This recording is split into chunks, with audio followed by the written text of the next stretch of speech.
भवतां भूतये राम नाम उद्भवस्य संहार हारिणी क्लेशहारिणी सर्वश्रेयस्करीं सीतां नतोऽहं रामवल्लभां सरस्वती नमस्तुभ्यं वरदे कामरूपिणी विद्यारंभं करिष्यामि तन्ना भव सर्वदा।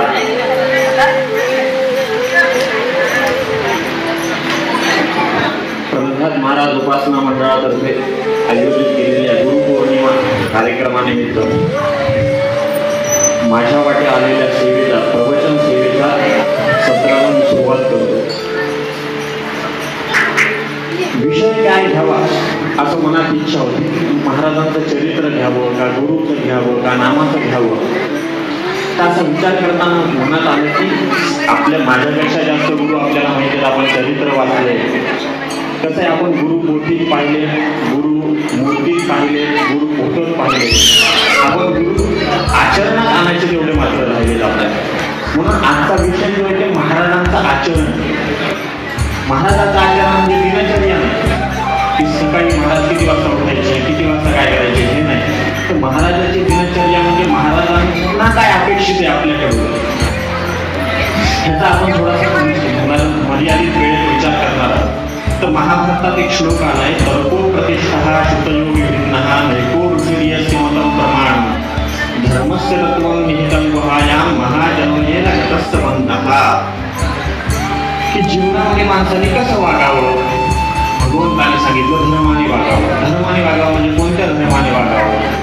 धर्माची व्याख्या अनेक आहे, अनेक शास्त्रकारांनी अनेक धर्म केले। धारणा धर्म विद्या धर्मो धारयते प्रजा यस्या धर्मसंयुक्तं सधर्मैक्यविधीयते।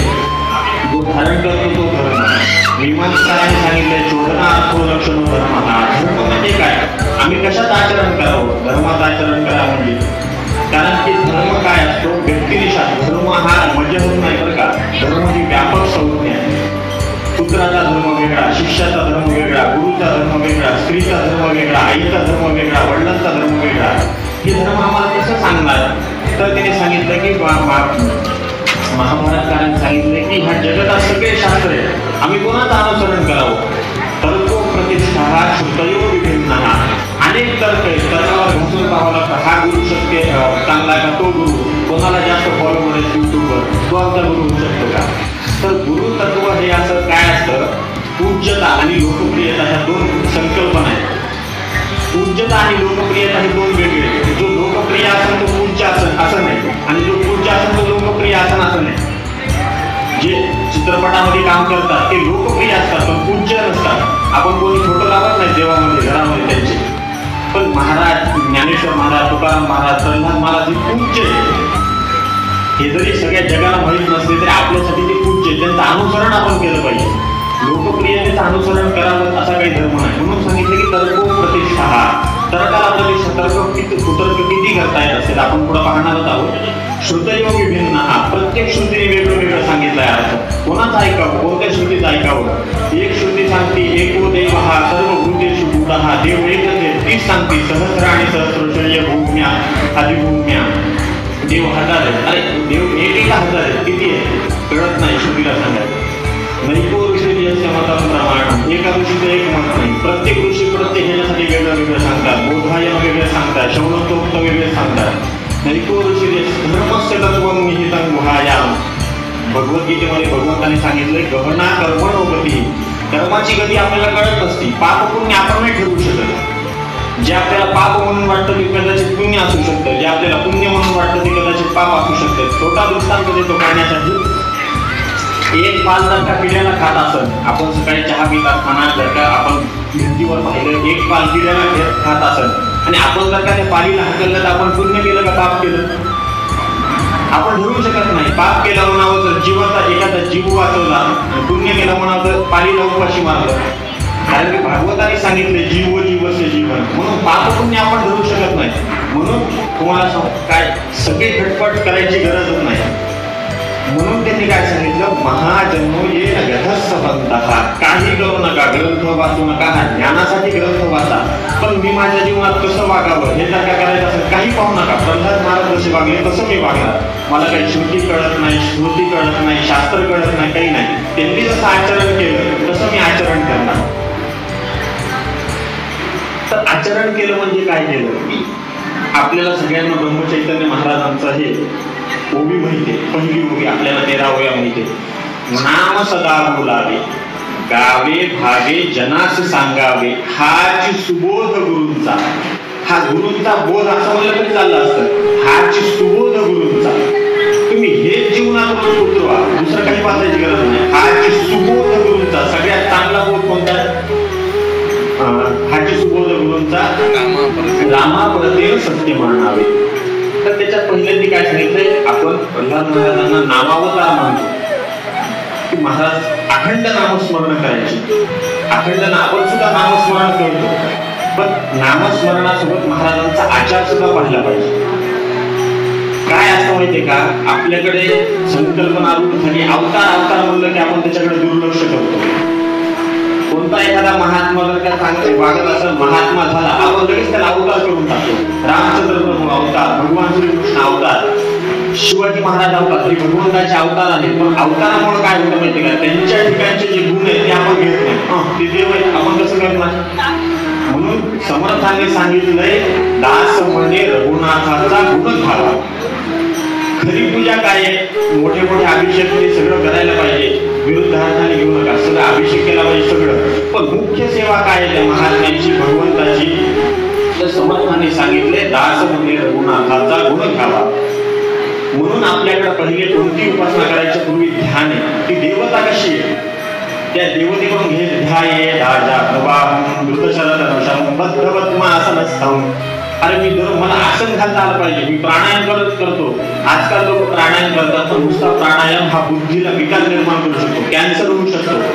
म्हणून पतंजली योग सूत्राने सांगितलंय, पहिले आसन, पहिले बसता आलं पाहिजे. प्राणायाम करायला, मांडी हलवायला चालत नाही, एका आसनावर बसता आलं पाहिजे.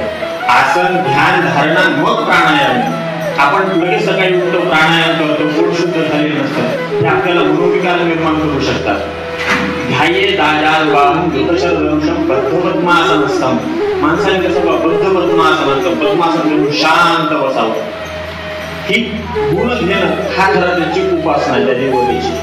तसं महाराजांचा काय गुण घ्यावा? तर महाराजांचा जीवनभरचा आचार विचार काय असतं? जे संत महात्मे जे होतात कलियुगामध्ये, थोडस संस्कृतीचं आपल्याला ज्ञान करून देतो की ह्या संस्कृतीचं किती मोठं वैशिष्ट्य आहे आणि ही संस्कृती महान काय.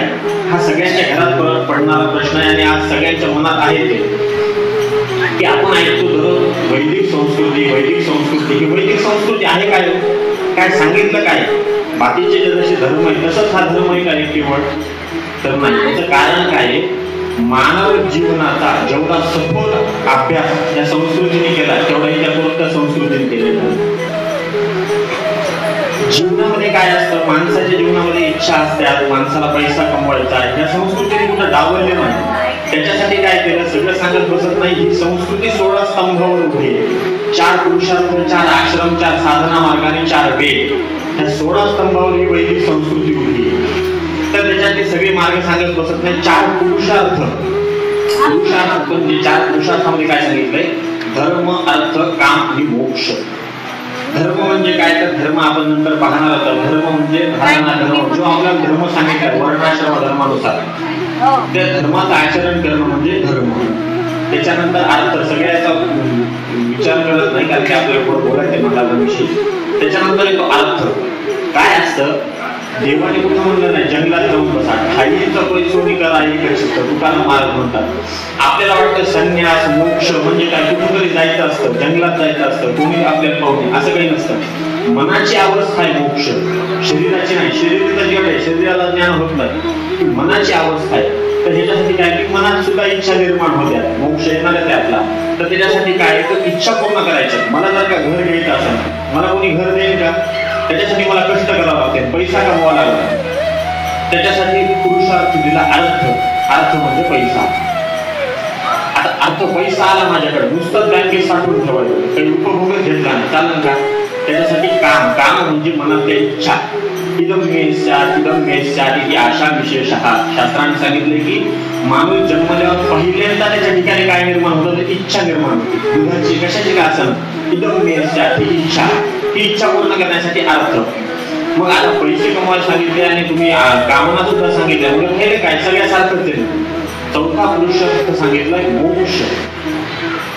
हे 4 पुरुषार्थ का अशाच रांगेने कशामुळे सांगितले? तुम्ही पैसा कमवा, तुम्ही इच्छा पूर्ण करा, पण 2 गोष्टीकडे लक्ष ठेवून तुम्ही पैसा आणि इच्छा पूर्ण करा. ह्या 2 गोष्टीकडे जर का तुम्ही इच्छा ठेवली नाही, जर का आपला विचार ठेवला नाही ह्या धर्म आणि मोक्षाचा, तर तुमचा काम आणि अर्थ तुमचाच नाश करेल. रावणाचं उदाहरण आपल्याला कामासाठी माहिती. धर्म काय असतं? आपण आपल्या सगळ्या गावात नदी पाहिली असेल. नदी कोणती आवडते सगळ्यांना? 2 तटातून वाहणारी नदी लोकांना आवडते. तीच नदी जर का पावसाळ्यात बाहेर आली तर लोक म्हणतात अरे पूर आला नदीला.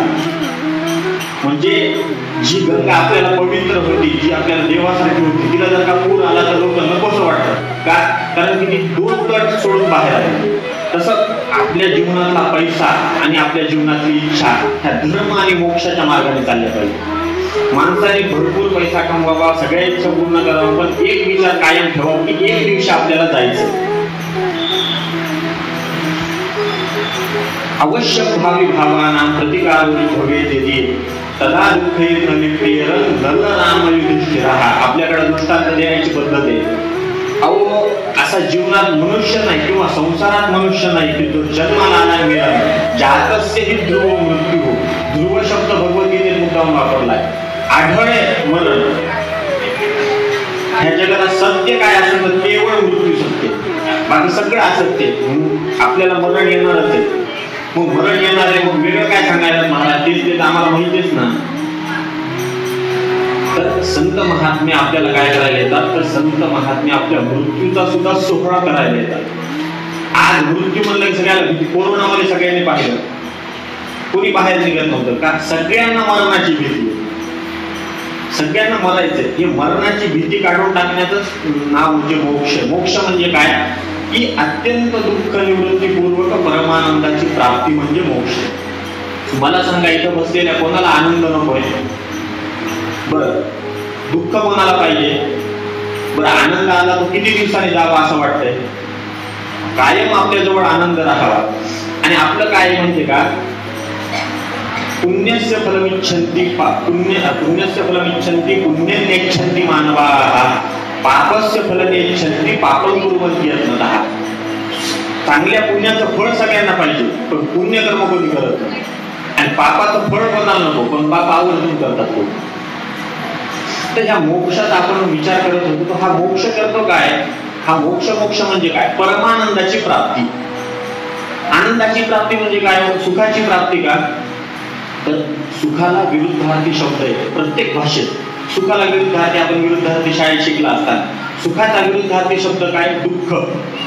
सुख आलं की दुःख येणारच आहे. सुख पाहता जवा पाडे. आपण सगळ्यांनी जवसाची चटणी खाल्ली असेल. जव एवढं असतं. सुख पाहता जवा पाडे दुःख पर्वता एवढे. जे आपल्याला सुख म्हणून वाटतं ते दुःखच असतं मुळात. त्याला विषय म्हणलं. तर ह्या परमान म्हणून आनंदाला विरुद्धार्थी शब्द कोणत्याच भाषेत नाही. आनंदाचा विरुद्धार्थी शब्द दुःख नाही बरं का, तो सुखाचा आहे. म्हणून भागवताच्या पहिल्यांदाच सांगितलंय सच्चिदानंद रूपाय. भगवान कसा आहे? सच्चित आनंद आहे. आनंद ही मनाची वृत्ती आहे. ब्रह्मसूत्राला का आपण पाहिलं असेल तर ब्रह्मसूत्रामध्ये आनंदमयोध्यासात नावाचं एक सूत्र येतं. जगद्गुरु शंकराचार्यांनी तिथे सांगितलं की आनंदमयोध्यासात भगवान कसा आहे? तर आनंदमय. आनंदमय म्हणजे काय? मय प्रत्ययाचे 3 अर्थ होते: प्राचुर्य, विकार आणि ऐक्य.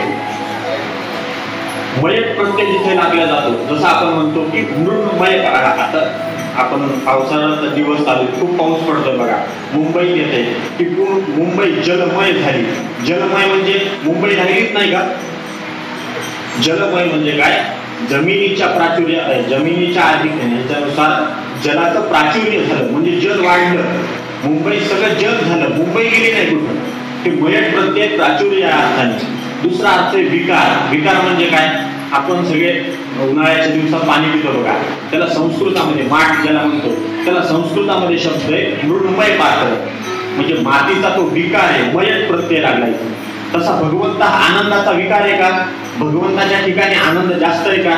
तर नाही. तिसरा अर्थ सांगितलाय, भगवान म्हणजेच आनंद आहे आणि आनंद म्हणजेच भगवान आहे. सर्वस्य चाहम हृदय सन्निविष्टो वर्तस्मृतिर्ज्ञानमपोहनंच. अर्जुना, अरे मी सगळ्यांच्या हृदयात राहतो, म्हणजे आनंद आपल्याच ठिकाणी, आपल्याला फक्त वाटतो बाहेरून आला म्हणून. अध्यात्म रामायणामध्ये लक्ष्मणाला उपदेश करताना रामचंद्र प्रभूंनी सांगितलंय, सुखस्य दुःखस्य न कोऽपि दाता परो ददाति इति बुद्धिरेषा अहं करोमि इति दुःखाभिमानः स्वकर्मसूत्र कर्तितो हि लोकः. लक्ष्मणा, ह्या जगतात कोणी कोणाला सुख दुःख देत नाही. जे काय सुख दुःख प्राप्त होतं ते सुख दुःख सगळं माझ्या कर्मानुसार मला प्राप्त होतं. अवश्यम भावी भावाना, मी कर्म केलंय तुम्हाला ते भोगावंच लागणार. कर्म विभागामध्ये सुद्धा 3 प्रकार आहेत. प्रारब्ध, संचित, क्रियमान. तो आपला विषय नाही पुढे जातो की आनंदाची प्राप्ती.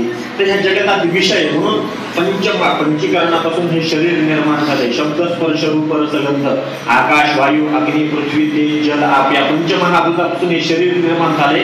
आणि ह्या पंचमहाभूतापासूनच ही सृष्टी निर्माण झाली. म्हणून एक सत्वगुणापासून जसा इंद्रिय निर्माण झालं, त्याच्या रजोगुणापासून तो विषय निर्माण झाला.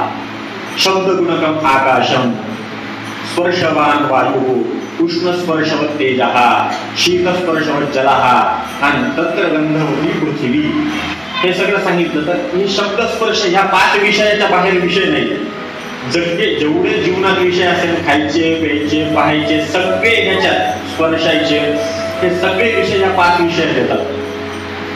मग ह्या 5 विषय म्हणून ह्याला विषय नाव दिले. विषय शब्दाचा संस्कृतात अर्थ विशिष्टेन शिनोती इति विषय. हा विषय कशाला म्हणा, जे विशिष्ट प्रकारे बांधून ठेवतात त्याला विषय म्हणावा. विशिष्ट प्रकारे म्हणजे तुम्ही जर का उंट गाढव पाहिला असाल तर गाढव थकणारा जो माणूस असतो तो काय करतो, त्याच्याकडे जर का 2 गाढव असते तर 2 गाढवाला जेव्हा घरी घेऊन जातो सामान सगळं लादून, घरी गेल्यानंतर एका गाढवाला दोरीने बांधतो पण एका गाढवाला बांधत नाही. फक्त मातृभाषेत सांगायचं तर ऍक्शन करतो फक्त बांधायची. आणि ज्या गाढवाला बांधलंय ते तरी थोडं सुटण्याचा प्रयत्न करतात. ज्याला बांधलंच नाही ते काहीच करत नाही, त्याला वाटतं मी बांधलाय गेलो. तशी आपली अवस्था झाली की आपण विषयामध्ये एवढे बांधून गेलो की आपल्याला काय वाटतं की विषयाने मला बांधलंय. ममत्व संसारातून देह काढायची गरज नाही, काहीच काढायची, फक्त ममत्व त्यागा, लगेच तुमचा संसार परमार्थ होतो. नाथ महाराजांनी परमार्थ केला नाही का? संसारालाच परमार्थ केला. तुम्हाला एक जीवनात सगळ्यात महत्त्वाचं हे सांगतो, कसं वागावं, माणसाने कसं वागावं, जास्त खोलात जाऊ नका. जसं लोकांनी माझ्याशी वागावं असं वाटतं ना, तसं आपण लोकांशी वागावं, म्हणजेच धर्म. वेगळं करायची गरज नाही. अष्टादश पुराणेषु व्यासस्य वचनद्वयं परोपकार पुण्याय पापाय परपीडनम. सगळे 18 पुराणांचा सार 2 ओळीत याच्यात काढला, एका ओळीत. परोपकार पुण्याय पापाय परपीडनम. हे सगळं सांगितलं. तर विषय, आपला विषय चालू होता की विषय म्हणजे काय, विशिष्टेन शिनोती इति विषय. हा म्हणजे काय, दृष्टांत देऊन सांगतो छोटा. काय असं म्हणजे का, आपल्याला वाटतं आनंद बाहेरून आला, मी 1 लाख रुपये कमवले म्हणजे मला आनंद झाला. पण अंबानींना विचारलं 1 लाख ते म्हणजे काहीच नाही, तेवढं आमचं स्टँड होतं चपलीचं. तर 1 लाखाचा आनंद जेवढा मला आहे तेवढा तो श्रीमंत माणसाला नाही. का? कारण की 1 लाखाचा आनंद नाहीच आहे, आनंद माझ्याच ठिकाणी. ब्रह्मसूत्रामध्ये जन्माद्यस्य यतः याच्यावर सूत्र करताना एक उदाहरण दिलं, गोड उदाहरण आहे. आपण सगळ्यांनी पाहिले, कुत्रा हाड चाटतं बघा, चोखतं. तर एक कुत्रा हाड चोखत होतं आणि चोखता काय झालं की ते हाड तुटलेलं होतं. ते तुटलेलं हाड त्याच्या दाढीत शिरले आणि दाढीत शिरल्यामुळे काय झालं, दाढीतून रक्त येईल.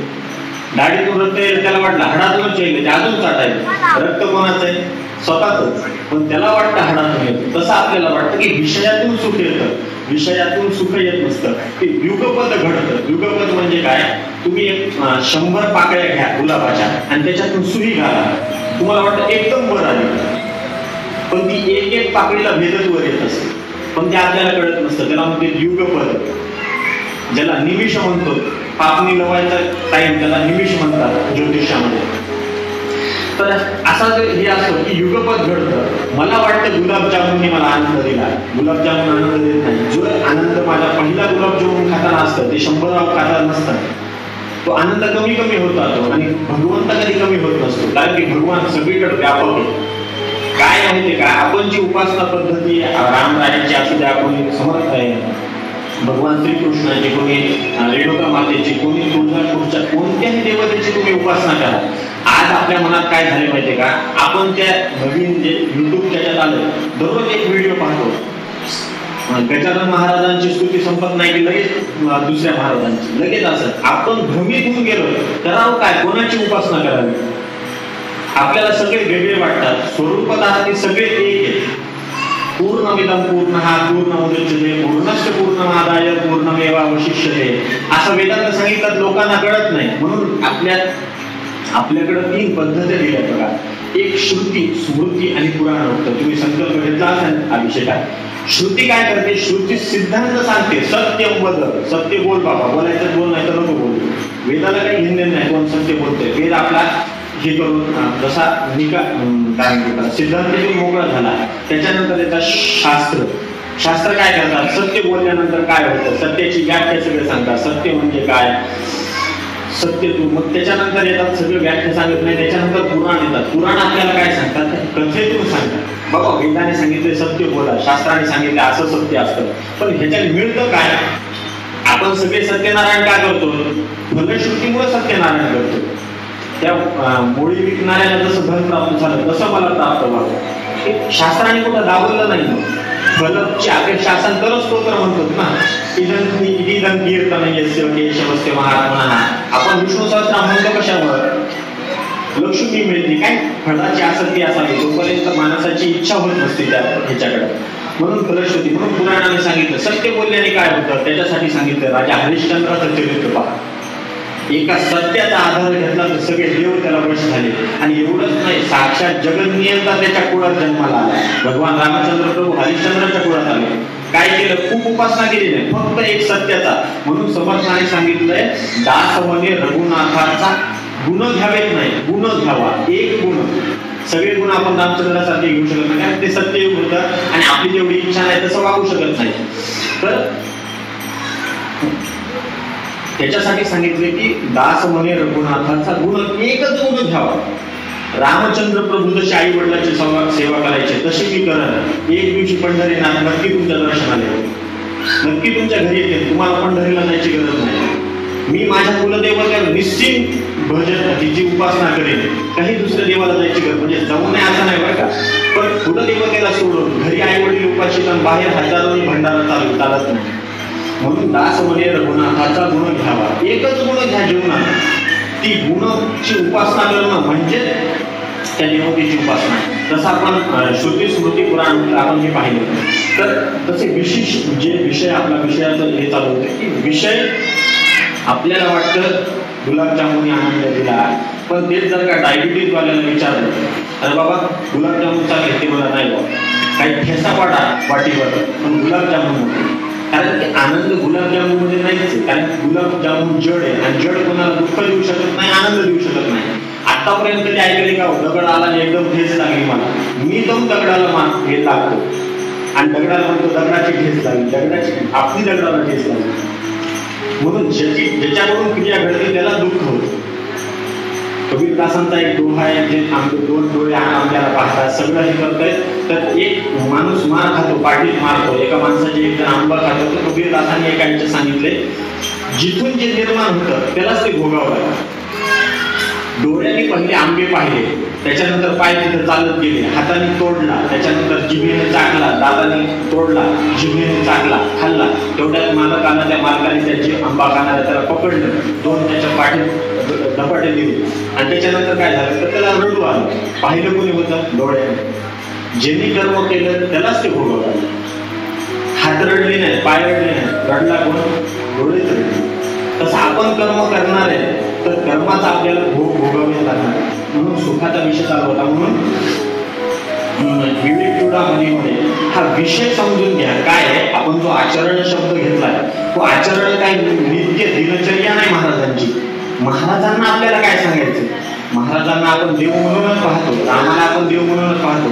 पण ह्याच्यामुळे काय झालं की त्यांच्या जीवनात ते आपण गुण झाकून टाकायलेत ना, ते आपण अंगात घ्यायचे. ही खरी त्यांची सेवा आहे.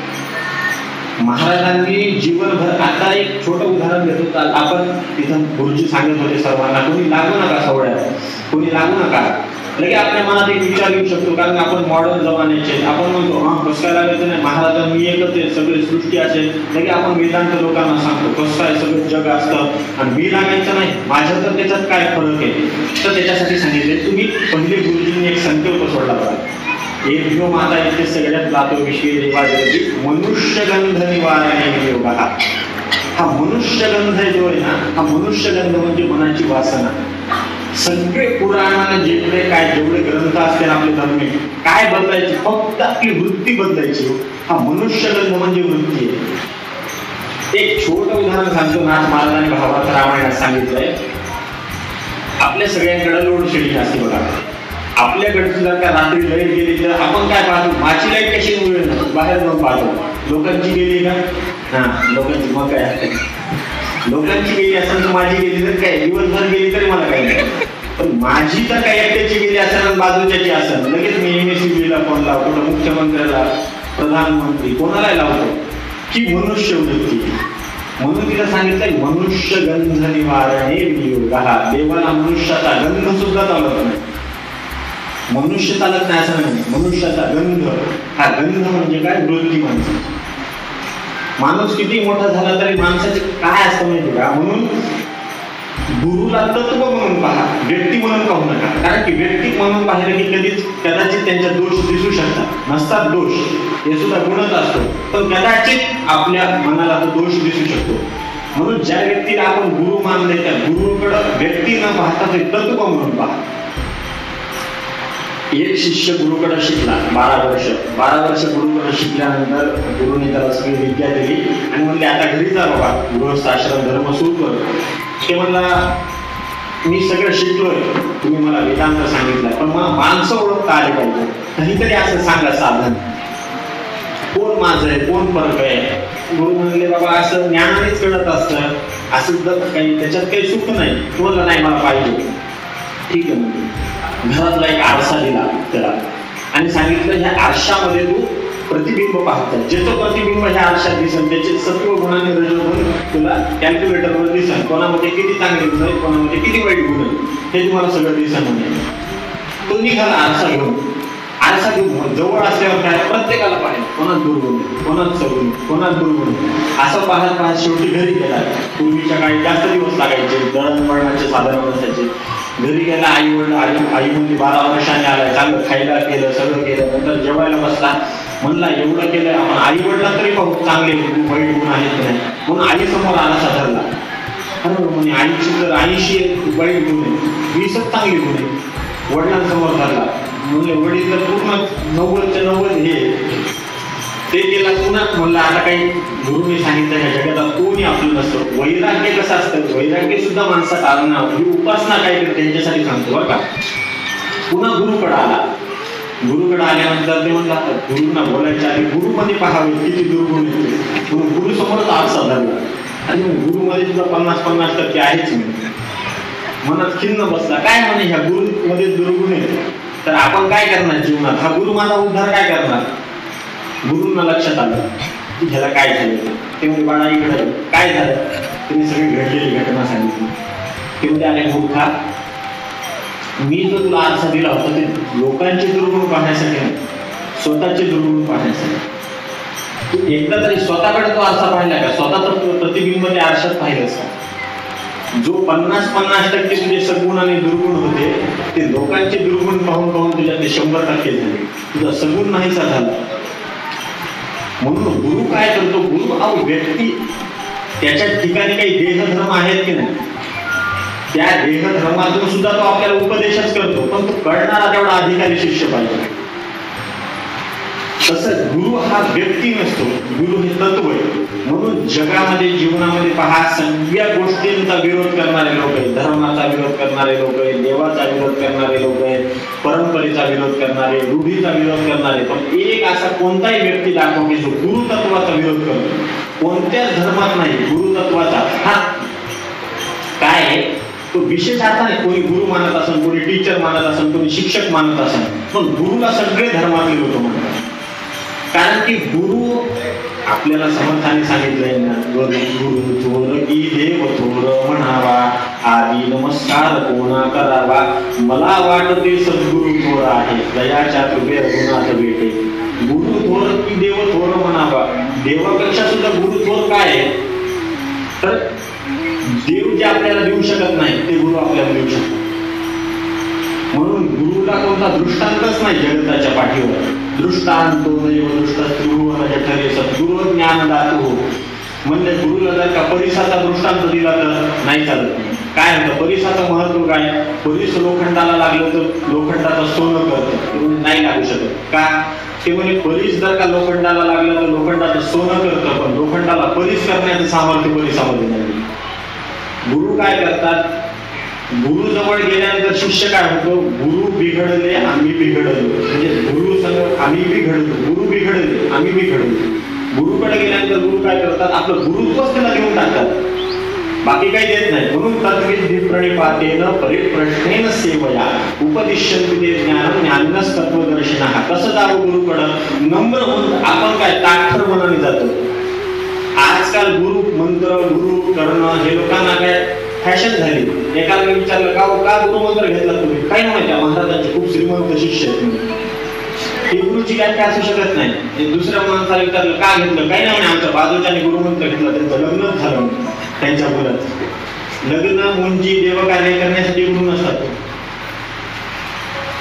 तुकाराम महाराजांचा तुम्हाला एक खरी भक्ती सांगतो. तुकाराम महाराज संत साहित्य आपल्याला कसं जीवनात तारतं. ह्या जीवनामध्ये एकाला सगळं, सगळ्याला एक, सगळ्याला सगळं आणि सगळं एकाला मिळत नाही. काहीतरी न्यूनता जीवनात राहते. कोणी कितीही मोठा माणूस असो, जीवनात काहीतरी न्यूनता, कारण परिपूर्ण झाला तर परमात्मा होईल, जीव राहणार नाही. म्हणून इच्छा आकांक्षा सगळ्या पूर्ण करा, पण त्याच्यात अडकून राहू नका, हे सांगण्यासाठी गुरु करतो. म्हणून त्याने सांगितलं की गुरु कशासाठी करावा. गुरु आपल्याला पैसा देतो, गुरु आपल्याला ऐहिक जर काय भोग देत असेल, गुरुच्या कृपेने ते मिळते. गुरु देत नसेल तर तो गुरु नाही. मी नाही सांगत, समर्थ सांगते, अडक्याचे 3 भेटले तरी करू नये.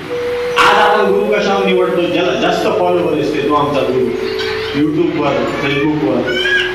कारण की हे लोक काय भ्रमित करणार आहेत. सगळेजण आजकाल वेदांत सांगायला.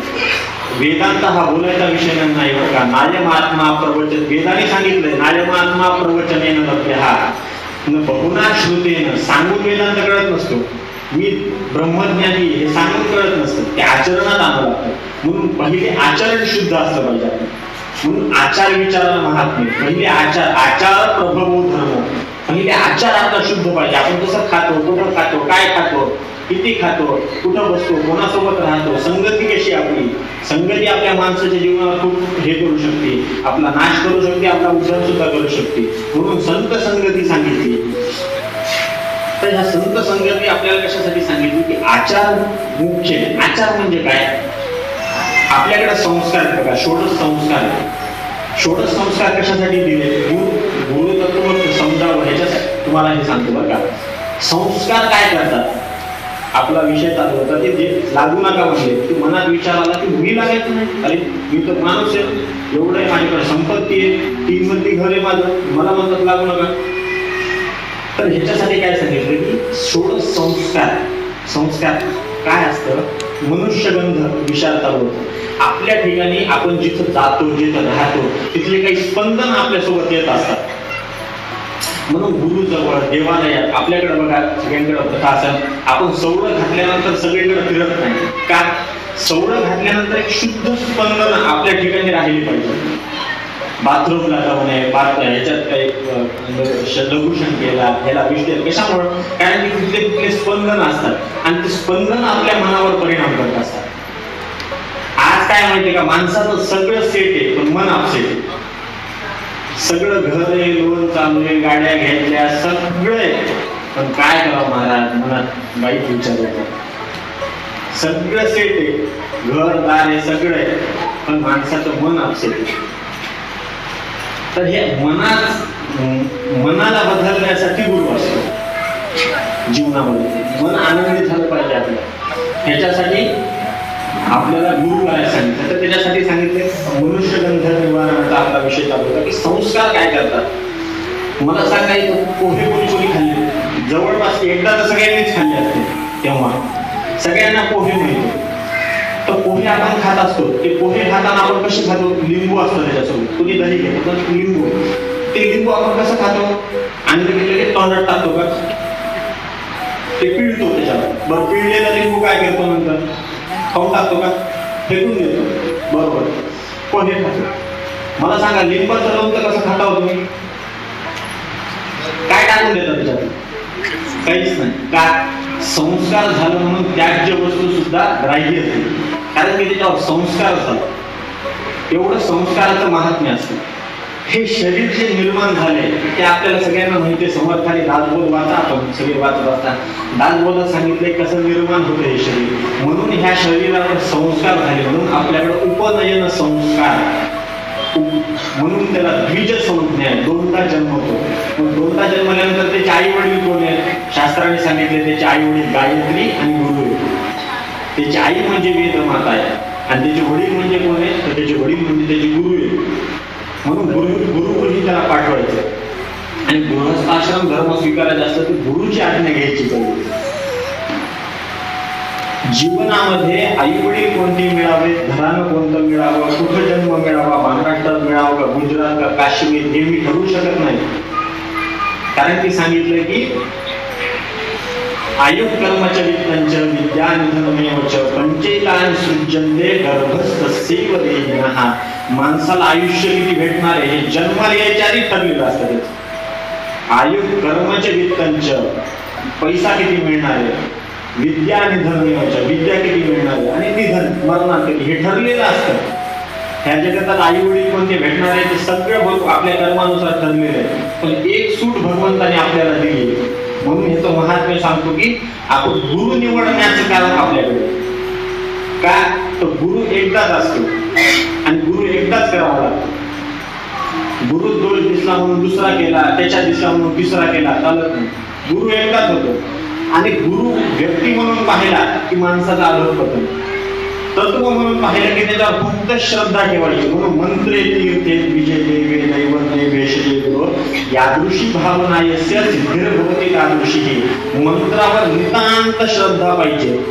ह्या जगतामध्ये गुरु आपला उद्धार करत नसते. उद्धरेत आत्मनात्मानं आत्मानं वसादयेत. माझा उद्धार मीच करतो, गुरु माझा उद्धार करू शकत नाही. गुरु काय करतो? मला पुण्याला जायचं असेल, आपण विचारतो, आधीच्या काळात मॅप नव्हता, तो मॅप सुद्धा फसवतो. आपण विचारतो एक रस्ता लागतो नगर, का कुठून जायचं, इकडून पुण्याला जाता येतं का इकडून पुण्याला जाता येतं, विचारतो ना. विचारल्यानंतर तुम्हाला सांगतो हा सरळ जा, पुण्याला जातो बरं का रस्ता. त्या माणसाने सांगितलं, पण कर्म कोणाला करावं लागेल? जावं मला लागेल. गुरु मला ज्ञान देते, गुरु मला वेदांत सांगतील, सगळं सांगतील. प्रयत्न जोपर्यंत मी करत नाही तोपर्यंत मला ब्रह्मपदाची प्राप्ती, मोक्षपदाची प्राप्ती होऊ शकत नाही. ह्याच्यासाठी काय, प्रयत्न मला करावा लागेल. तो प्रयत्न करण्यासाठी मी योग्य प्रयत्न करावे, त्याच्यासाठी मला योग्य गुरु मिळणं सुद्धा आवश्यक आहे. मी प्रयत्न करतो, गुरुवर श्रद्धा ठेवली, गुरुने सांगितलं ते ऐकायचं. गुरु म्हणले काही नाही, जाय, जेवढे खंबे रस्त्यावर त्या खंब्याला दररोज संध्याकाळी पाणी घालत जाय. कष्ट आहेत ना, परिश्रम आहेत, ते गुरु वाक्यावर श्रद्धा आहे, पण त्याचा काही परिणाम नाही. काय खंब्याला पाणी घालून काय भेटणार? ते झाडाला पाणी घालतात, ते फळं देते. म्हणून गुरुवाक्य जरी असलं तरी गुरुवाक्य गुरु कसा आहे हे पहिले पाहून घेते. मंत्र घेतल्यावर नाही, मग मंत्र घेतल्यावर नितांत श्रद्धा ठेवायची. म्हणून भागवतात लोकांनी ती कथा करून टाकली, पण जीवनामध्ये भागवत एकमेव असा ग्रंथ आहे तो सगळ्या जगाचा उद्धार करू शकतो. विश्वासो गुरुवाक्येषु स्वस्मिन् दीनत्व भावना मनोदोष जयश्चैव कथायां निश्चलानतिः. कोणी भागवत कथा ऐकावी, त्याने सांगितलंय विश्वासो गुरुवाक्येषु. इथं गुरु शब्दाचा अर्थ आहे तो वक्ता. म्हणून वक्ता निवडताना निवडायचा आहे. म्हणून वक्त्याचे गुण सुद्धा सांगितले, विरक्तो वैष्णवो विप्रो वेदशास्त्र विशुद्धीकृत दृष्टांत कुशलो धीरो वक्त्राकार्ये निस्पृहः. वक्ता कसा पाहिजे? दृष्टांत कुशल पाहिजे. कुठं काही बोलायला लागलाय, एकाने सांगितलं दृष्टांत देताना सांगितलंय हे राजकारण भ्रष्टाचार आता नव्हता, म्हणजे खूप काळापासून रामाच्या काळात भ्रष्टाचार होता. तुम्ही कसं काय ते गोस्वामी सांगते, गोस्वामी तुलसीदासाने सांगितलंय काय, राम दुलारे तुम्हाला तुलारे होतनार त्या बिनु पैसा, पैशाशिवाय कामच होत नव्हते. जर का सांगणारा वक्ता असेल तर तो काय करतो, अज्ञानाची कथा भ्रमित करते, विद्वानाची कथा चकित करते आणि संतांची कथा कृतार्थ करते. म्हणून जीवनामध्ये संतांची कथा आहे का, म्हणून भागवत कोणी सांगावं त्याच्यासाठी हे नियम घालून कशाला दिले. त्याला सांगू नका, त्याला समान कायदा जरी असला तरी काही गोष्टीमध्ये सगळं पाळावं लागतं. कारण सगळ्यांचाच अधिकार सारखा नाही. माझे वडील जर का डॉक्टर असते तर ते जर का एखाद्या दिवस कुठं कामाला गावाला गेले तर मी ऑपरेशन करू शकत नाही, कारण की तो माझा अधिकार नाही. ते जरी माझे वडील असले तरी माझ्याकडे ती डिग्री नाहीये किंवा माझा अधिकार नाहीये. मी वडील म्हणून जर का ऑपरेशन करायला गेलो तर त्याचे वडील राहणार नाही ज्याचं ऑपरेशन. तर ह्या गोष्टीसाठी, हे गोष्ट कळण्यासाठी अधिकार प्रत्येकाचा वेगळा असतो. आणि ह्या भ्रमात पडू नका. लोक हे करतात, स्त्रीला कमी लेखलंय, पुरुषाला जास्त लेखलंय, असं काही नाही. परंपरेमध्ये प्रत्येकाच्या आधारानुसार त्याला, अधिकारानुसार त्याला साधन दिले. अहो, एकाच नारदांनी सगळ्यांना साधन दिले की नाही. ध्रुवाला साधन दिलं, वाल्मिकींना साधन दिलं, चित्रकेतू राजाला साधन दिलं, अर्जुनाला साधन दिलं. प्रत्येकाला वेगळं साधन आहे. वाल्मिकीला सांगितलं बाबा तू राम म्हणू शकत नाही, मरेती जप सर्वदा. त्याला सांगितलं नाही ओम नमो भगवते वासुदेवाय जप करा वाल्मिकीने. ध्रुवाला नाही सांगितलं मरेती जप सर्वदा ओम नमो भगवते जप्यष्ट परमो ह्या. तिच्या 6 महिन्यात, कारण की अधिकार वेगळा आहे ना. वाल्मिकींचे अनेक पाप साठले होते, त्यांचा तो अधिकार नव्हता. म्हणून वाल्मिकी ऋषी कधी कोर्टात गेले नाही. ध्रुव 6 वर्षाचा असून त्याला 12 अक्षरी मंत्र दिला, मला 2 अक्षरी मंत्र दिला. गुरुनी दिला, श्रद्धा ठेवली, काय केलं, काय परिणाम काय झाला गुरु श्रद्धेचा, केले रामायण रामायण. भगवान रामचंद्र प्रभूंनी कसं जगावं हे वाल्मिकीने सांगितलं, असं जगलं पाहिजे. हे इतर रामायणाचे, वाल्मिकी रामायणानुसार, वाल्मिकी रामायण आपण आज काय झाले माहितीये का, तुम्हाला सांगतो, तुम्ही श्रवण काय करत जा, पण दररोज एक नियम नित्य ठेवा. एक तरी सद्ग्रंथाचं वाचन दररोज घरी करायचं आणि आपल्या मुलांना ऐकवत जा, स्वतः वाचत जावं. लोकांच्या कथा ऐकली तरी ही कथा सत्य आहे की नाही हे पहिले पाहायचं. रामायणामध्ये वाल्मिकी रामायण, रामाला मनुष्य मानतच नाही, देव मानतच नाही. रामचंद्र प्रभू कशामुळे माहितीये का, कारण त्यांना माहिती मनुष्याचे असे गुण आहे. तो अवतार म्हणलं की त्याच्याकडे शिवाजी महाराज अवतार होते आणि शिवाजी महाराजांचे कर्तृत्व सगळं झाकून गेलं त्या अवतारामुळे. त्यांना जे जगाला दाखवायचे मी कशाला लढायला लागलो, कसे माझे मावळे तयार झाले, कशी जीवावर उद्धार झाले. त्यांना काही वेतन नव्हतं, काही नव्हतं, जीव द्यायला कसं काय तयार झाले, काही नाही. फक्त मनामध्ये एक ऊर्जा जागृत केली की आपल्याला स्वराज्य पाहिजे. ही जी वासना आहे की आपण अवतार म्हणून झाकून टाकतो. समर्थ अवतारे त्यांना देवघरात गेल्या पूजा करा, पण जीवनात उतरायचं असेल तर त्यांना मनुष्य म्हणूनच पहा, तर तुमचं जीवन कृतार्थ होईल. समर्थाने उपासना केली, 12व्या वर्षी सावधान म्हणून पळून गेले, टाकीला पुरस्करण काय केलं, तपश्चर्या काय केली, कोणी पाहणारा नव्हता. अहो, आपल्याला उठायचं जमत नाही, आज सगळे लोक पाहणारे. आई सांगते तू काल नियम केला होतास ना सकाळी 4 उठायचा, काय काय. समर्थांचं एक दिवस सुद्धा अनुष्ठान चुकलं नाही. कोण पाहणार होतं, मनच त्यांचं होतं. मन एव मनुष्यानां कारणं बंध मोक्ष योग. भगवद्गीते भागवतामध्ये भिक्षुगीता सांगितलंय, कोणी आपल्याला बंधन करत नाही, काही नाही. मन एव मनुष्यानां, मन एव शब्द, मनच बंधाला कारण. तर ह्याच्यासाठी सांगितलं की हे पाहणार म्हणून वाल्मिकी काय ते रामचंद्र प्रभूला ते देव मानतच नाही. आत्मान मानुषम्ये राम दशरथात्मजम. देवाला सांगताना त्यांनी सांगितलं की मी बाबा मनुष्य, कोण दशरथाचा मुलगा आहे, म्हणून रास म्हणे रघुनाथाचा गुण घ्यावा. त्यांनी सांगितलं ना इंद्राचा गुण घ्यावा, ब्रह्माचा गुण घ्यावा, विष्णूचा गुण. दास म्हणे रघुनाथाचा गुण घ्यावा, कारण की मनुष्य कशी आई वडिलांची सेवा केली, एवढं राज्य पद त्यागलं. आज आपण सगळं देवधर्म करतोय, नामस्मरण करतोय, सगळं करतोय, पण आपल्या आई वडिलांच्या डोळ्यात पाणी येतंय. काय किती ग्रंथ शिकून फायदा नाही. स्वधर्मे निधनम श्रेय. हा भगवद्गीतेने आपल्याला सांगितले, आपल्याला जे स्वधर्म घालून दिले ते स्वधर्माचं आचरण करावं. सुनेचा धर्म काय, मुलाचा धर्म काय, आई वडिलाचा धर्म काय, त्या धर्मानुसार वागायला ना तुम्ही आपोआप आनंदी होता. जास्त साधना करायची, साधनामध्ये अडकू नका जास्त. जे फक्त आपल्याला सांगितले तेवढंच फक्त आचरण केलं ना तुम्ही आपोआप सुखी होता. सुखी होण्यासाठी जास्त प्रयत्न करायची गरज नसते. हा सगळा विषय नाही, ओढ्यात अनुभव बोलून गेलो. तर दास म्हणे रघुनाथाचा गुरु तत्व आपण सांगू लागलो की उद्धरे दास मनात्मानं. गुरु आपला कधीही उद्धार करत नाही. गुरु काय करतात, फक्त गुरु वाट दाखवतात, ह्या वाटेने चाल बाबा. विश्वास आपल्याला ठेवायचा की आपण उद्धार पावणारे आपल्या अधोगतीला. त्या मंत्रावर जर का विश्वास असेल, मंत्रे तीर्थावर विश्वास पाहिजे. पैठणला स्नानाला गेलो आणि तिकडून फुलं वाहत आली, काय नाही, चालत नाही. तीर्थावरची श्रद्धा पाहिजे. फुलं वाहत येऊ नाही तर प्रेत वाहत येऊ. ही गंगा आहे, गोदावरी माझ्यासाठी पवित्र आहे. मंत्रे तीर्थावर श्रद्धा पाहिजे. मंत्रे तीर्थे द्विजे, ब्राह्मणावर श्रद्धा पाहिजे. द्विज म्हणजे ब्राह्मणावर श्रद्धा. ब्राह्मण श्रद्धा नसेल तर कर्म होणार नाही. आपण जे कर्म करतो आजकाल तेच राहिलं नाही. मंत्रे तीर्थे द्विजे दैवे, देवावर श्रद्धा पाहिजे. न का देवो विद्यते काष्ठे न पाशाने न चमृंजय भावो ही विद्यते देवा हा तस्मात भावो ही कारणम. आपला भावच त्या काष्ठामध्ये, त्या मूर्तीमध्ये अवतरित होत असतो आणि तो आपल्या देवत्व देत असतो. म्हणून मसोबा म्हणा, मुंजा म्हणा, हे जे शेंद्री दगड आहेत ते आपल्याला का उद्धार करतात, कारण की आपला भाव आहे त्यांच्या ठिकाणी. म्हणून लोक जर का सांगत असताना असे देव नाही म्हणून मी माझ्या गावाकडचा देवाचा अपमान करतो, चालत नाही. ती माझी परंपरा आहे, ते कुलाचार आहे. माझ्या घरी मुंजा आहे तो आहेच, कारण की माझ्या करण्याचा त्याच्याशी भाव जोडलेला आहे. म्हणून लोकांच्या फसवण्यात येऊन अशी आपल्या देवधर्माची विटंबना करू नका. आपला भाव त्याच्यावर येणं, त्याला नैवेद्य दाखवायचं. आईने सांगितलंय ना, सूर्याने सांगितलंय ना, दाखवलाच पाहिजे.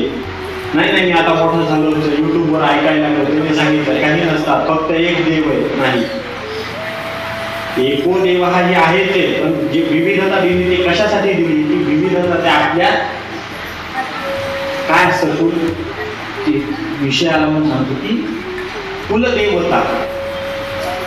अहो आपल्या परंपरेने, आपल्या संस्कृतीने आपल्या विचार करायला डागात ठेवली नाही. सगळ्या गोष्टीचे उत्तर फक्त आपल्याला शोधायचे. कोणत्या देवतेची उपासना करावी असा विचारच मनात येऊ नये. एकमेव कुलदेवताच आपली देवता, मग इतर देवतेची उपासना करू नये करा. म्हणून समर्थांचं कुलदेवत म्हणा, इष्टदेवत कोण होतं? राम. म्हणून पंढरपूरला गेले तरी म्हणले काय, इथे कार्य उभा श्रीरामा मनमोघन मेघ श्यामा, काय गेली शरयू गंगा इथे आणलेली चंद्रभागा. तू अशी विठ्ठल बाबा, पण माझ्यासाठी तू राम. माझी जर का कुलदेवता रेणुका माता असेल तर मी कोणत्याही देवतेला गेलो तर ती माझी रेणुका माता म्हणूनच मी तिला नमस्कार करणार. कुलदेवतेचं महत्व आहे हो, कारण की कुलदेवता ही आपल्या कुलाचे रक्षण करणारे. आतापर्यंत आपलं गोत्र काय, मी वसिष्ठ गोत्री म्हणजे वसिष्ठांचा मी पूर्वज आहे किंवा वंशज आहे. म्हणजे वसिष्ठ कधी झाले, मी कधी. इतके दिवस या कुळाचं रक्षण कोणी केलं? त्या कुलदेवतेने केलं. म्हणून कुलदेवता आपली महत्वाची असते. ही कुलदेवता लावून कशाला दिली? इतर देवतेचे एक दृष्टांत सांगतो. एकाच्या घरी लग्न होतं, आत्या मामा मावशी काका सगळे आले होते. जुना काळ होता, 2:30चा वेळ होता. सगळे बाहेर गप्पा मारत बसले, आत्या मावशी सगळे बसल्यानंतर तेवढ्यात काय झालं, गाडीहून येत होता एक जण त्यांच्याच घरातला आणि थोडं क्रॉस करता करता खाली पडला. लागलं थोडं त्याला. लोक जमा झाले, अरे ते बोलले अरे ह्या जोशांचा मुलगा आहे म्हणे. हा जोशांचा मुलगा म्हणल्यानंतर तिथे आत्या मावशी आई सगळे बसलेले असते. जेवढ्या लवकर आई धावत येते तेवढी मावशी येऊ शकते. येते मावशी, सगळं पाहते, काही नाली बोलून काही आहे की नाही, पडत की नाही. पण आई सगळं पदर साडी सगळं टाकून पहिले माझ्या मुलाला काय झालं. हे कुलदेवतेचं महात्म्य. तुम्ही तिला भजन सुरू तर करा. आपलं काय झालंय, गणपतीची उपासना सुरू करायला तो गणपती येतो फळ द्यायला, तो परत महादेव करत नाही. कारण की आपल्याला झटपट पाहिजे, 4G 5G. आपल्याला वेळ नको. आज उपासना केली, संध्याकाळी रामचंद्र प्रभू आपल्या स्वप्नात आले पाहिजे असं नसतं. काळ जावं लागतो, अधिकार आहे आपला. वाल्मिकींना हजारो वर्ष तप करावं लागलं. ध्रुव फक्त 6 महिन्यात. काय सांगितलं त्यांनी? 3 दिवसाला एकदा आहार घ्यायचा. तो त्रिरात्रांते कपित्थपदराशनः. 3 दिवसाला एकदा फळ घ्यायचा. एका दिवसाला 3दा नाही, 3 दिवसाला एकदा. आपण एका दिवसात 3दा घेतो, तर आपल्याला परमात्मा कसा 6 महिन्यात मिळेल? तर कारण की अधिकार आहे, म्हणून आपला अधिकार निवडा. आपल्याला जी देवता घडून दिली, म्हणून तुम्ही सगळे संत पहा, महात्मे पहा. त्यांनी सगळं कुलदेवत आपल्या विष्णुदास बघा.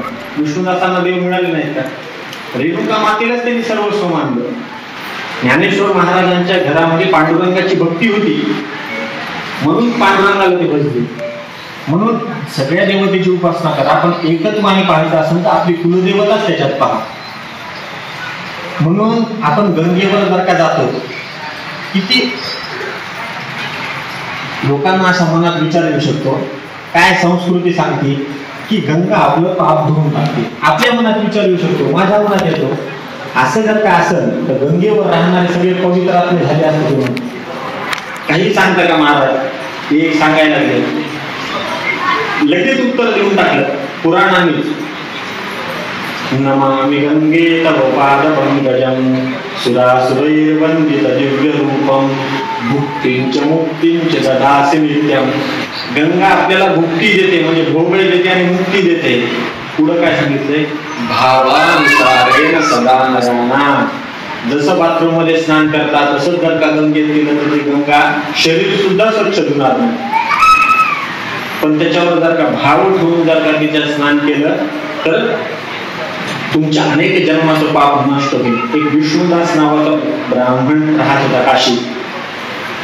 12 वर्ष काशीत राहिला, पण काशीला गंगेला कधी स्नानाला गेला नाही. सगळे लोक त्याला नाव ठेवायचे, काय माणूस आहे, गंगेला स्नानाला जात नाहीस, असं सगळं करतो. तिथून 4-5 ब्राह्मण येत होते, म्हणजे आज त्याच्या घरीच जायचं म्हणजे. कशामुळे गंगेवर स्नानाला जात नाही? एवढी गंगा पवित्र आहे, सगळं पुराणाने सगळं भगीरथाने कुठून आणली आकाशातून, आणि स्नानाला जात नाही म्हणजे कसा? नास्तिक एक काय, म्हणून त्याच्या घरी गेले. त्याच्या घरी गेल्यानंतर त्याने सांगितलं, 12 वर्ष राहतोस, नाही तर राहू नकोस ना काशीत, निघून जा काशीतून. गंगेला स्नानाला जात नाही म्हणजे काय? त्याने सांगितलं, बाबा तुमचं बरोबर, पण काय माहिती का, माझ्या मुलाचं शिक्षण राहिले म्हणे, सगळं राहिले, मला पैसा कमवायचाय, माझ्या बायकोला दागिने घ्यायचे, सगळं मला हे करायचंय. ते म्हणजे ह्याचा त्याचा काय अर्थ आहे? ते म्हणजे तुम्ही संकल्पात काय सोडतात? नमामि गंगे तव पाद पंकजं सुरासुरैर्वंदित दिव्य रूपं भुक्तिंच मुक्तिंच ददासि नित्यं भावानुसारेण सदा नराणां. गंगा गंगेति यो ब्रूया योजनानां शतैरपि मुच्यते सर्वरूपेभ्यो मुच्यते सर्व पापेभ्यो विष्णुलोकं स गच्छति. म्हणता की नाही? म्हणजे जो एकदा गंगे स्नानात करतो तो विष्णू लोकाला जातो. अरे मी जर का स्नान केलं तर माझी बायकोला उघडा पडा ना, मी विष्णू लोकाला गेलो होतो. ही श्रद्धा, ते दररोज स्नानाला जात होते, पण त्यांच्या विष्णू म्हणायचे म्हणून म्हणायचे. विष्णू लोक आपल्याला माहित नाही आणि श्रद्धा नाही आपली. आणि ते विष्णू म्हणतात एकदा गंगेला गेले तर ते मुक्त झाले. ही श्रद्धा पाहिजे. मंत्रे तीर्थे द्विजे देवे दैवज्ञे भेषजे गुरु. औषधावर श्रद्धा पाहिजे. एकच गोळी, आपलं जर का गावात संभाजीनगर असेल आणि आपण जर का कुठं मामाच्या गावाला गेलो, कुठं भुसावळला गेलो म्हणा, मुंबईला गेलो म्हणा, तिथं काही आपल्याला दुखायला लागलं तर आपल्याला गोळी आणून देतात आपले भाचे. ते गोळी आपण घेतो, आपल्याला बरं वाटत नाही, आपण संभाजीनगरला येतो, आल्यानंतर आपल्या फॅमिली डॉक्टरला विचारतो, फॅमिली डॉक्टर आपल्याला तीच गोळी देतो, आपण घेतो आणि बरं होतो. गोळी एकच आहे. महत्व काय? Family doctor. फॅमिली म्हणजे भाव. हा आमचा डॉक्टर आहे, घरातला डॉक्टर आहे. हा जो भाव आहे ना, त्या औषध त्याच्यावर हे करत नसतं. म्हणून भेषज म्हणजे औषध. औषधावर सुद्धा श्रद्धा पाहिजे, तर ते औषध आपला रोग निरसन करतं. साध्य असाध्य. मंत्रे तीर्थे द्विजे देवे दैवज्ञे भेषजे गुरु. हे मला सांगायचं. गुरुवर नितांत श्रद्धा पाहिजे. त्याच्यासाठीच आपल्याला कथा सांगितल्या. कथाच कशासाठी सांगितल्या? मनोरंजनासाठी. भागवत हे नाही हो. आपलं जीवन उद्धरायचं असेल तर त्याच्यासाठी कथा सांगितल्या की माझी वृत्ती कोणत्या पात्राशी संलग्न होती. मी अजामेळासारखा आहे का, प्रल्हादासारखा आहे का, भरतासारखा आहे का, कैकेयीसारखा आहे का, मंथरेसारखा आहे. मला मनोवृत्ती कोणासारखी आहे? जर का मी अजामेळासारखा असेल तर मला नारायण नामाचा आश्रय घेतला पाहिजे. मी जर का ध्रुव असेल तर मला ओम नमो भगवते वासुदेवाय. माझ्या ध्रुवासारखी तळमळ आहे का मला भगवंत भेटावं म्हणून, तर मी जर का वाल्मिकी असेल, मी जर का खूप पापाचरण असेल तर मी रामनामाचा हे केला पाहिजे. ह्या कथा कशासाठी असतात? तर कथा आपल्या म्हणजे आपल्या वृत्ती बदलण्यासाठी असतात. महाभारत जे सांगितलं, महाभारत कशासाठी सांगितले? सगळ्या वृत्त्या सांगितल्या माणसाच्या. म्हणून गुरुकृपेने काय होतं? वृत्ती पलटली. म्हणून वेदांतामध्ये सगळ्यात उच्च जर भाव सांगितलाय तर दृष्टी सृष्टीवाद सांगितला. माणसाची दृष्टी बदलली. गुरु काय करतात? दृष्टी बदलतात. दृष्टी बदलली की सृष्टी बदलते. मला गाढवात सुद्धा नीचत्व दिसतं. नाथ महाराजाला गाढवात सुद्धा परमात्मा दिसतो. गाढव एकच आहे, 4 पायावर होते. नाथ महाराजांच्या काळात गाढव 2 पायावर चालत नव्हतं, ते 4 पायावर चालत होते. उलट आत्ताचे गाढव 2 पायावर चालतात, पण त्या काळातले जे गाढव होते ते 4 पायावरच चालायचे. जे नास्तिक आहेत लोक, मी देवाला मानत नाही, हे काय ते आजच्या काळातले गाढव होते. मी देवाला, देव पाहिलाच का, देव कोणी जाणून घे मग म्हणणार मी मानत नाही, मी हे मानत नाही, ते पहिले जाणून घ्या. म्हणून भगवंताने रजोगुण आणि तमोगुण सुद्धा सांगितला विस्ताराने. त्यागार्थ बोलिले मूर्ख लक्षण घ्यायचे नाही, ते त्यागार्थ हे जर का माझ्या जीवनात असेल तर मी त्याग केला पाहिजे. आपल्याला वाटतं समर्थाने आपल्याला कुठं पाहिले काय हा समाज एवढा दिव्य कसं काय दिला, तर हे कशासाठी सांगितलं, जीवनामधून हे तमोगुण निघून झाला. गुरुची हे म्हणजे आपण गुरु प्रॉपर्टी म्हणतो, गुरुवर आपण हक्क जागवतो, माझे गुरु कसं आहे काही केलं तरी, पण गुरु हे तत्व आहे आणि गुरुवर कायम निष्ठा ठेवा. तर हे सगळ्यासाठी सांगितले की गुरुवर काय पाहिजे तर श्रद्धा पाहिजे. म्हणून ह्या सगळ्या गोष्टीचा ह्या दृष्टी सृष्टीवाद सांगू लागले. दृष्टी सृष्टीवाद काय करतो, गुरु आपली दृष्टी बदलतात, वेदांत आपली दृष्टी बदलतो. अहो आपण पंढरपूरला लहानपणी जातो आई आजी सोबत, कधी दर्शनाला जातो. आपण कशात रमतो, दुकानं किंवा काही घाण असेल आपण काय म्हणतो, अरे बाबा काय घाण झाली आहे पंढरपुरात, काही चालता येत नाही, बोलता येत नाही, लोक भांडते, कसे लोक आहेत, उर्मट बोलते, कोणी चांगलं बोलत नाही. सगळं आपण पंढरपूरचा दोष पाहतो. पण तेच तुकाराम महाराज, ज्ञानेश्वर महाराज जातात समचरण विटेवरी उभा. त्यांनी सांगितलं की हा दगड नाहीये, आपण परमात्माच्या डोक्यावर पाय ठेवतो, पण आपल्या मनात कुठेतरी ही मूर्ती आहे, हा देव नाहीये. कारण ते आपल्याला दृष्टी नाहीये. ही दृष्टी कशाने येते, तर ही दृष्टी ज्ञानाने येते. आपल्याला दृष्टी आली, थोडं उदाहरण सांगतो. रज्जू सर्पाकारे भासेले जगदंबर. रज्जू सर्पाकारे, आपण एखाद्या अंधाऱ्या खोलीत जातो आणि अंधाऱ्या खोली उघडली की वरून एक वायर पडतो, आपल्याला वाटतं साप आहे काही, वरून पडलेलं वायर आपल्याला साप भासवतो. नंतर आपण लाईट लावतो, पाहतो आणि हे वायर असतात. साप होता का तिथं, साप नव्हता. मला भीती वाटली, खोटी का ती खरी. साप नव्हता तरी मला भीती वाटली का, कारण की मला अज्ञान. मला जर का पहिलेच माहित असतं, लाईट चालू असताना वायर पडला असतं, निघून साप आहे. हे लाईट हे माध्यम आहे, तसं गुरु हे माध्यम आहे. जसं आपल्याला दोरी सर्पानुसार भासती, तसं हे सगळे जग आपल्याला वेगळं भासतं. हे जग वेगळं नाहीच आहे. चेतो हार युवक सुरदोन कुलहा बांधव प्रणय नृत्य गिरस्त नृत्य. हा विक्रमादित्य राजाच्या घरी एका राजवाड्यामध्ये एका पंडिताने चोरी केली. त्याला धन नव्हतं, दरिद्र होता. चोरी केल्यानंतर काय केलं, आता चोरी तर त्याच्या काय शिकावं लागते, चोरी सुद्धा. चोरीचा सुद्धा एक ग्रंथ आहे बघा, म्हणजे पाहू नका युट्यूबवर त्याच्यावर, पण तो ग्रंथ लिहिलेला चोरी कशी करावी. तर त्याच्यात सांगितलं की मग ते चोरी करायला गेले. चोरी करायला गेल्यानंतर त्या पंडिताला तेवढ्यात राजा आणि राणी येऊ लागले, विक्रमादित्य आणि त्याची राणी. तेवढ्यात तो पंडित काय केला, त्यांच्या अंतर्गृहात शिरला आणि त्यांच्याच पलंगाखाली जाऊन लपला. कुठं लपवा त्याला कळलंच नाही. तेवढ्यात राजा आला. राजा आल्यानंतर संवाद सुरू झाला नवरा बायको मधला. म्हणला माझ्याकडे सगळं आहे, घोडे आहे, बैलगाडी, माझे भाऊ माझा आज्ञा मारतो, माझं राज्य आहे, काहीच मला कमी नाही, सगळं असं सगळं सांगत होता. त्यांनी एक श्लोक तयार केला, कवी होता. चेतो हार बांधव प्रणय नृत्य विरष्ट नृत्य. हा हे सगळं सांगितलं. 3 चरण त्यांनी केले. 4थं चरण त्याला आठवत काय असेल त्या पंडिताला राहावं, जे ज्ञानी असते त्यांना राहावं, मी कधी माझं मत मांडतो असं त्यांना उठा हे होतं, कधी मी सांगतो. तर त्यांनी सांगितलं सगळं 4दा म्हणायला. काय आपल्याला एखादी गोष्ट आठवत नाही का, आपण 4दा 5दा म्हणतो. ते 3 चरण पुन्हा म्हणायला. 4थं चरण आठवण. ह्या पंडिताला राहवलं नाही. ह्या पंडित म्हणला संमिलने नयनयोर ही तुमची दसती. डोळे झाकले की काही राहत नाही राजा, कोणी कोणाचं नाही. धना आणि गोष्ट गोष्टे भाग्या गृहद्वारे जन स्मशाने देहश्चितायाम परलोक मार्गे कर्मानुगच्छति जीवैकः. आपण जे धन कमवलंय ते जमिनीतच राहतं. आतापर्यंत एक तरी माणूस दाखवा जो 1 रुपयावर घेऊन गेला, कोणी घेऊन जातो हे सगळं आपल्याला माहितीये. पण मी सांगतो हे खोटं आहे. माणूस वर घेऊन जाऊ शकतो. कसं तुम्हाला सांगतो, मला सांगा, तुम्ही जर का अमेरिकेत गेला तर इथली 500ची नोट चालते का? नाही चालत. इथली करन्सी वेगळी. तुम्हाला जर का स्वर्गात नरकात जायचं असेल तर आपलं जे धन आहे त्याची करन्सी बदला. काय तिथं फक्त पाप पुण्य चालतात. म्हणून पैसा आला की दान धर्म करून पुण्य वाढवा. करन्सी बदलून घ्या. वर घेऊन जाता येत नाही ना, करन्सी बदला ना. पैसे घेऊन जाता येत नसते. तसं धनाने भूमोपशवष्ट गोष्टी, ज्या गायी म्हशी असतात त्या गोठ्यातच राहतात. धनाने भूमोपशवष्ट गोष्टी भार या गृहद्वारी, जिच्यावर जीवापाड प्रेम करतो, जन्मलेल्या आईपेक्षा सुद्धा जास्त पत्नीवर प्रेम करतो, ती कुठून येते? स्मशानातही येत नाही, उंबरठ्यावरच. आणि पहिलं कोणी कोणाचं नाही होत जगतात. हे फक्त जाणून घ्या, व्यवहार करा, आनंदी होता. माणूस गेल्यानंतर एखाद्या स्त्रीचा पती वाढला, ती तिच्या जवळ रडत असते. रडताना काय म्हणते? अहो कसं काय गेले, आमचं कसं होईल? तुम्ही गेल्याचं दुःख नाही, आमचं कसं होईल?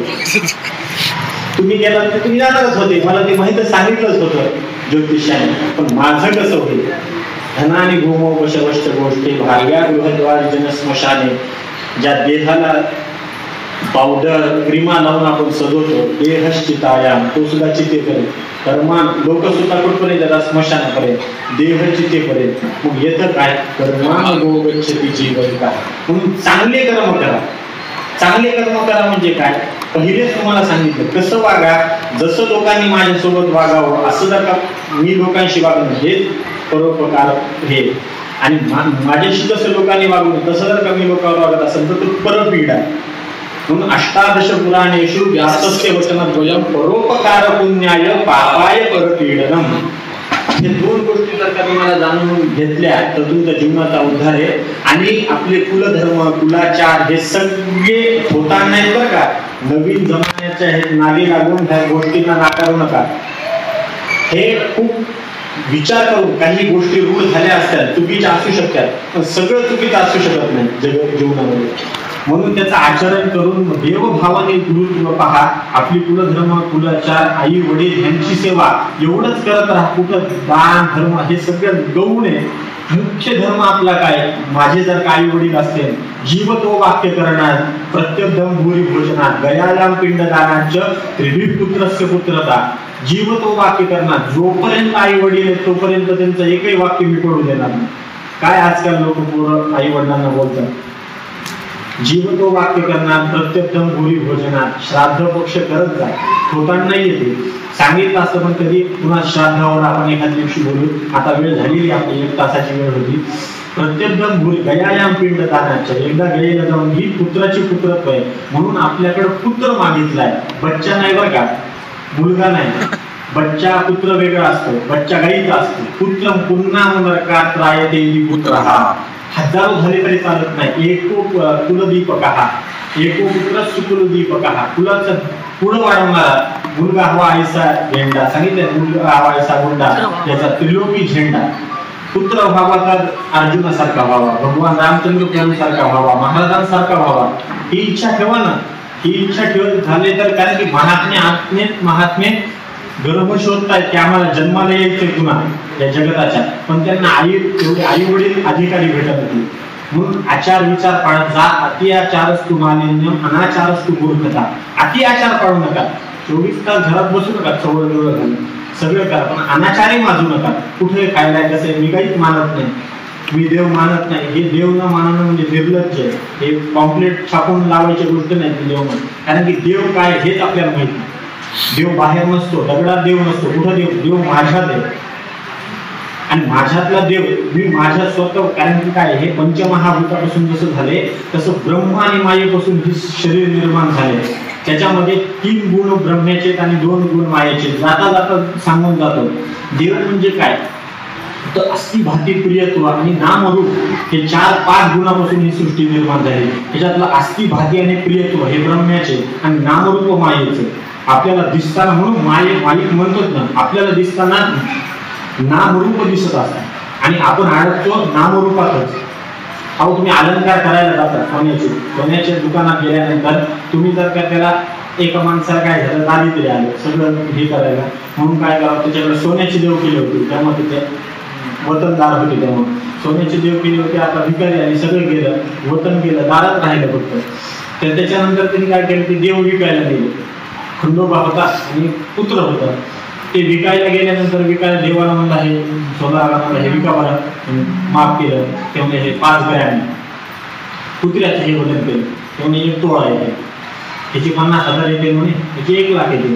काय मग तुम्हाला अटकले का, कसा अपमान करता खंडोबाचा? खंडोबाला 50,000 कुत्र्याला 1 लाख. ते म्हणता खंडोबा पुत्र तुम्ही जाणता, मी फक्त सोनं पाहतो. ते गुरु आपल्याला तत्व म्हणून दाखवतो. नामरूपात आपण अडकतो म्हणून आपण फसतो, आपल्याला घाटा होतो. सोनाराला कधी घाटा होत नाही, कारण सोनार तत्व पाहतो. मी नथनी घ्यायला गेल्यानंतर आकारामुळे पैसे वाढतात नामरूपामुळे, पण कीच जर का विकायला गेलं त्या पैशात घेत नाही तो, नाही त्याच्यात घडले काहीतरी असेल. कारण की काय, तो तत्व पाहतो. जो तत्व धरून चालतो त्याचं कधी पण भलं होतं, आणि जो नामरूपात अडकतो तो त्याला जातो. तर एवढं सांगून भाव म्हणजे काय, अस्तित्व. अस्तित्व म्हणजेच देव. अस्तिभाती प्रिय तो सांगू लागलो, हे अस्तित्व म्हणजेच देव. हे सगळं सांगले. आता कसं झाले, वेळ शिकरणाची झाली, व्याकरणाची नाही. म्हणून एवढं बोलून मी माझे वाक्पुष्प महाराजांच्या चरणी अर्पण करतो आणि माझ्या वाणीला विराम देतो. जीवन स्मरण जय जय राम सद्गुरु ब्रह्मदेवानंद प्रहलाद महाराज की जय जय जय रघुवीर समर्थ।